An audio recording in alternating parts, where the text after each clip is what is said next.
Hey guys, welcome and welcome back to my channel. मेरा नाम है गौरव और जैसा कि आप लोग जानते हैं कि मैं एक सीए इंटरमीडिएट का स्टूडेंट हूं और मैंने अपना सीए फाउंडेशन क्लियर किया था इन सितंबर 2024 एग्ज़ाम। सो रिसेंटली मैंने अपने स्कैन आंसर बुक के लिए अप्लाई किया था जो कि मेरे पास अब आ चुका है। और जैसा कि अभी कुछ ही दिनों में जनवरी फाउंडेशन अटैम्प्ट होने वाला है, तो मैंने सोचा कि मैं आपके साथ ये शेयर कर दूं ताकि आपको एक रफ़ आइडिया मिल सके कि आपको अपने आंसर्स को कैसे प्रेजेंट करना चाहिए पेपर में। बट मैंने अपना आंसर चेक किया, बहुत सारी सिली मिस्टेक्स मैं किया हूँ, येट मेरे 53 स्कोर बने थे आउट ऑफ 100। सो यस, मैं आपको दिखाता हूँ कि आखिर मैंने अपने आंसर कैसे अटैम्प्ट किए थे और ऐसे कौन से मिस्टेक्स है जो मैंने किए थे आपको नहीं करने चाहिए। सो ये वीडियो एंड तक देखना और देखो कि आखिर किस चीज़ पे आईसीएआई आपको मार्क्स देती है और कहाँ पे आपके मार्क्स कट होते हैं। ये देखने से आपको एक रफ़ आइडिया मिलेगा कि आपको कौन कौन सी गलतियाँ नहीं करनी है। तो हाँ, इस वीडियो को ध्यान से देखना और समझते हुए चलना ताकि ये गलतियाँ आप अपने अटैम्प्ट में ना करो। So let's start the video. So ये है मेरा सीए फाउंडेशन अकाउंटिंग का। जैसा कि आप लोग यहाँ देख सकते हो, मैंने क्वेश्चन नंबर 4 अटैम्प्ट नहीं किया था, 1 2 3 5 6 अटैम्प्ट किया था। एंड ये है सेकंड पेज। इस पे सिर्फ इंस्ट्रक्शंस दिए रहते हैं सारे रिलेटेड एग्ज़ाम कि एग्ज़ाम में आपको क्या क्या करना है क्या नहीं करना। मैंने स्टार्ट किया था फ्रॉम क्वेश्चन नंबर 6 का ये पहला पार्ट है। क्वेश्चन नंबर 6 15 नंबर का था, कंपनीज अकाउंट का। तो यहाँ देख सकते हो क्वेश्चन नंबर 6 में मुझे 14.5 मिला है आउट ऑफ 15 और बी में मुझे 0 मिला है क्योंकि बी मेरा पूरा गलत था। मैं क्वेश्चन नंबर 6 एक्चुअली किया ही इसलिए था क्योंकि मैं ए को लेके बहुत श्योर था और बी मुझे नहीं आता था। बट मैंने सोचा कि मैं बी में कुछ भी लिख दूंगा क्योंकि वो 15 मार्क्स मेरे सिक्योर थे। मैं श्योर था कि वो 15 मार्क्स मुझे मिलने ही मिलने हैं। इसमें भी थोड़ी सी गलती हो गई वरना ये 15 आउट ऑफ 15 होता। बट हाँ, क्योंकि मैं इसमें श्योर था इसलिए मैं क्वेश्चन नंबर 6 से स्टार्ट किया क्योंकि मुझे पता था कि मैं कम टाइम में ये पूरा स्कोर कर लूँगा 15 मार्क्स। सो यहाँ देख सकते हो सारे स्टेप्स सही हैं। इधर क्वेश्चन नंबर 6 का ही है, इसमें बस यहाँ जो लास्ट एंट्री है उसमें थोड़ी सी गलती हो गई, फर्स्ट कॉल और फाइनल कॉल अकाउंट में। फॉर फीचर के टाइम में अमाउंट गलत लिख दिया कुछ कैलकुलेशन मिस्टेक्स की वजह से। यहाँ पर ऐसा नहीं है कि मेरा पूरे मार्क्स काट दिए गए हों, सिर्फ 2 अमाउंट गलत है तो सिर्फ हाफ मार्क्स कट हुए हैं। मुझे इसमें भी हाफ मार्क्स मिले हैं और ऊपर फॉर फीचर तक सही होने की वजह से उसमें मार्क्स नहीं काटे गए हैं। और इधर सेम क्वेश्चन का मुझे बैंक अकाउंट बनाना था जो कि मैंने सही बनाया है, तो उसमें भी मेरा सारा सही है और यहाँ पे मुझे 2.5 मार्क्स दिया है। इसमें 15 आउट ऑफ 15 मिल सकता था, सिर्फ एक गलती की वजह से मेरा हाफ मार्क्स कट हो गए। और यहाँ पे देख सकते हो जैसे कि 14.5 मिला है मुझे राइट साइड में नीचे कॉर्नर में। और फिर मैं 16B दिखाऊं तो इसमें मेरा कुछ भी सही नहीं था। ये मुझे सच बताऊं तो आता भी नहीं था, बट जैसे मेरी थिंकिंग है कि अटैम्प्ट करना ही चाहिए क्योंकि क्या पता कुछ स्टेप मार्किंग मिल जाए या फिर कुछ भी हो जाए। तो मैं उसको छोड़ने की जगह कुछ भी ट्राई किया कि कुछ ना कुछ लिख ही दूँ, बट वहाँ मुझे कोई मार्क्स नहीं मिला। क्वेश्चन नंबर 6 कंप्लीट करने के बाद मैं क्वेश्चन नंबर 1 स्टार्ट किया। इसमें जैसा कि देख सकते हो मेरा पहला गलत हो गया, दूसरा सही था, तीसरे में मैं ट्रू तो सही लिखा हूँ बट उसके रीजंस गलत थे, फोर्थ अगेन गलत एंड फिफ्थ में भी वही, और 6 का भी लगता है रीज़न उतना परफेक्ट नहीं था इसलिए हाफ मार्क्स कट हो गए। सो हाँ, ट्रू फॉल्स मेरा कुछ खास अच्छा नहीं गया। अगर स्कोर की बात करूँ तो ट्रू फॉल्स में मेरे अप्रॉक्स 5.5 स्कोर बने आउट ऑफ 12, जो कि जनरली इससे अच्छे बनते हैं लोगों के। उसके बाद मैंने 1C अटैम्प्ट किया था क्योंकि मैं B से ज़्यादा कॉन्फिडेंस ही में था। यहाँ पे मुझे 4 आउट ऑफ 4 पूरे मिले हैं। इधर देख सकते हो 5.5 मिला है मुझे, और यहाँ B में 1 आउट ऑफ 4 मिला है और C में 4 आउट ऑफ 4 मिला है। तो हाँ, क्योंकि मैं कॉन्फिडेंट था कि हाँ मुझे C तो आता ही है, तो मैंने 1C पहले अटैम्प्ट किया। उसके बाद इसमें देख सकते हो पूरे मार्क्स मुझे मिले एंड इसके बाद 1B अटैम्प्ट किया। यहाँ पे भी थोड़ी बहुत गलती हो गई है, बट देखो यहाँ पे ध्यान दोगे तो पॉइंट्स तो मैंने लिखे हैं, बट ये सब पॉइंट्स वो लोग कंसीडर नहीं करते हैं। ये उतने स्ट्रॉन्ग पॉइंट्स नहीं हैं कि आप ऐसे नैरोअर और वाइडर टर्म या फिर कहते हैं ना लोअर लेवल हायर लेवल ऐसे करके आप डिफ्रेंशिएट कर दो, इसमें वो लोग स्कोर नहीं देते हैं। तो ये चीज़ों का ध्यान रखना क्योंकि ऐसे ऐसे सेंटेंस पे आपको स्कोर प्रोवाइड नहीं किए जाएंगे। उसके बाद मैं आया था क्वेश्चन नंबर 2 पे। सो मुझे ए पार्ट में मिला था 10 out of 10 and B part में मिला था 3 आउट ऑफ 10। मैंने स्टार्ट बी से किया था, मुझे लगा था बी मैं सही से कर पाऊँगा, बट बी में थोड़ी गलतियाँ हो गई।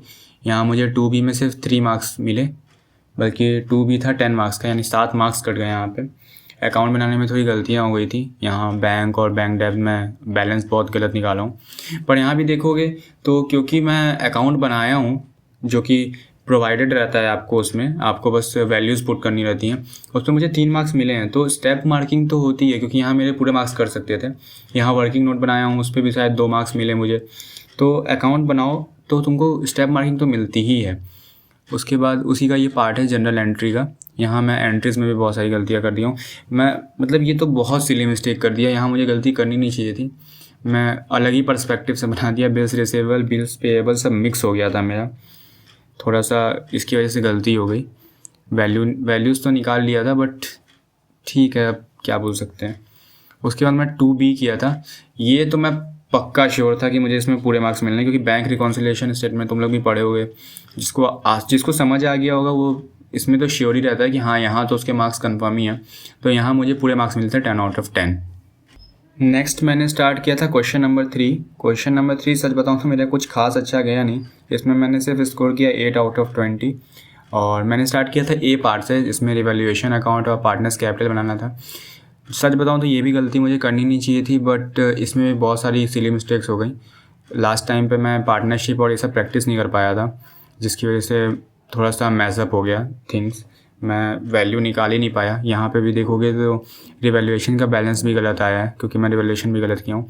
बट यहाँ भी क्योंकि मैंने बैलेंस शीट बनाया और जो चीज़ें सही थी, यहाँ पार्टनर्स कैपिटल गलत आ गया क्योंकि रिवैल्यूएशन का बैलेंस गलत था। तो वो एक के कैरी फॉरवर्ड होने की वजह से गलत आया, वरना देखो बैलेंस शीट में और बाकी सब चीज़ें सही हैं। तो यहाँ पे मुझे स्टेप मार्क मिला है। उसके बाद नेक्स्ट था क्वेश्चन नंबर 3 है, जिसमें कि ट्रेडिंग P&L बनाना था। इसमें भी थोड़ी बहुत गलतियाँ होंगी, थोड़ी ज़्यादा ही गलतियाँ होंगी।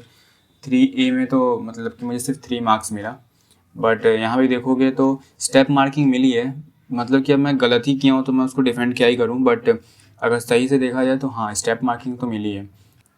उसके बाद मेरा था सबसे लास्ट में क्वेश्चन नंबर 5, और लास्ट में करने का ऑब्वियसली इसका रीज़न था क्योंकि ये मुझे बिल्कुल ही नहीं आ रहा था। यहाँ देख सकते हो क्वेश्चन नंबर 5 में सिर्फ 5B ही एक ऐसा था जो मुझे अच्छे से आ रहा था, और 5C तो मुझे 0 मिला है आउट ऑफ 10 एंड 5A में 1.5 मिला है। तो क्योंकि मुझे B बहुत अच्छे से आ रहा था तो मैं B पहले किया। यहाँ देख सकते हो मुझे पूरे मार्क्स मिले हैं B में। वर्किंग नोट भी अच्छे से बनाया था मैं। और 5A भी मेरा मतलब गलत ही हो गया, बल्कि मुझे ये आ नहीं रहा था। फिर मैं इसको भी अटैम्प्ट किया जिसमें मुझे 1.5 मार्क्स मिले हैं, क्योंकि मुझे थोड़ा बहुत तो आइडिया था कि हाँ ऐसे किया जा सकता है। तो मैं इन्वेंट्री वैल्यूएशन किया क्योंकि वो चैप्टर मैं छोड़ के गया था। एंड 5C तो पूरा ही गलत हो गया, उसमें तो कुछ भी 0 मार्क्स मिले क्योंकि जनरल एंट्रीज जो करनी थी वो मैं सही से कर नहीं पाया। सो आई होप कि ये देख के तुम लोग को थोड़ा हेल्प मिला होगा और तुमको एक रफ़ आइडिया तो ज़रूर मिला होगा कि तुम कैसे अपने आंसर्स को रिप्रेजेंट कर सकते हो एग्ज़ाम में। और थोड़ा नीट एंड क्लीन लिखने का ट्राई करना, क्योंकि टीचर ज़्यादा एफर्ट नहीं करते, क्योंकि वो तुम्हारा काम है कि तुम्हारा लिखा हुआ टीचर को समझ आए। तो हाँ ट्राई करना कि जितना साफ़ सुथरा लिख सको उतना लिखो। और मैं बोलूँगा अटैम्प्ट ज़रूर करना। जैसे कि मैंने दिखाया था बहुत जगह मुझे नहीं आ रहा था, बट मैं ट्राई किया। स्टेप मार्किंग क्योंकि मिलती है, बहुत लोग को लगता है कि पता नहीं स्टेप मार्किंग सी में मिलेगी कि नहीं मिलेगी। स्टेप मार्किंग मिलती है, बट सही होना चाहिए तुम्हारा। प्रेजेंटेशन भी सही होना चाहिए और मतलब कि अमाउंट जो लिखते हैं हम लोग वो सब भी सही होना चाहिए, स्पेशली इन अकाउंट्स। तो हाँ ट्राई करना कि क्वेश्चन छोड़ो मत, सारे के सारे क्वेश्चन अटैम्प्ट करने का ट्राई करना। जो तुमको आता हो वो पहले करो। जैसे कि मैंने क्वेश्चन नंबर 6 से स्टार्ट किया था। तो हाँ जिसमें तुम श्योर हो कि हाँ यहाँ मैं पूरे मार्क्स उठा सकता हूँ तो वो ज़रूर करो, सबसे पहले वही करो। क्योंकि सबसे ज़्यादा ज़रूरी है कि हाँ तुम कम से कम 40-50 मार्क्स स्कोर कर लो, उसके बाद आगे का ट्राई करो। तो मैं तो यही कहूँगा कि पहले जो तुमको स्कोरिंग लगे, जो तुमको एकदम श्योर हो, सर्टेन हो कि हाँ ये करूँगा, ये इसमें मेरे 15 मार्क्स 10 मार्क्स सिक्योर हैं, तो पहले उनको अटैम्प्ट करने का ट्राई करो। एंड आई रियली होप कि तुम सबका जनवरी अटैम्प्ट में CA फाउंडेशन क्लियर हो जाए और हम लोग फिर मिलें इन इंटर। तो मैं अपना टेलीग्राम लिंक दे दूँगा, वहाँ मैं अपडेट करता रहता हूँ और उसके साथ साथ मैं CA इंटर के नोट्स भी प्रोवाइड करता हूँ, तो उसको ज्वाइन कर लेना, तुम लोग के लिए हेल्पफुल होगा जब तुम CA इंटर में आ जाओगे। So that's it for the video. Thank you so much for watching. I hope you liked the video. If you like it, don't forget to like and subscribe. और अगर law की भी certified copy देखनी हो तो comment कर देना। मेरे लॉ में थे 56 आउट ऑफ 100। तो और बहुत लोग को पता होगा कि इस बार का सितंबर 2024 का लॉ का पेपर बहुत ही ज़्यादा लेंथी था। तो अगर हाँ उसमें देखना हो कि मैं 56 कैसे स्कोर किया तो तुम लोग कमेंट कर देना, मैं उसकी भी सर्टिफाइड कॉपी की वीडियो बना के अपलोड कर दूँगा। और ट्राई करना, जल्दी कमेंट करो क्योंकि तुम लोग के अटैम्प्ट में अब ज़्यादा टाइम नहीं बचा। So all the best, preparation करते रहो और मिलते हैं नेक्स्ट वीडियो में, तब तक के लिए बाय।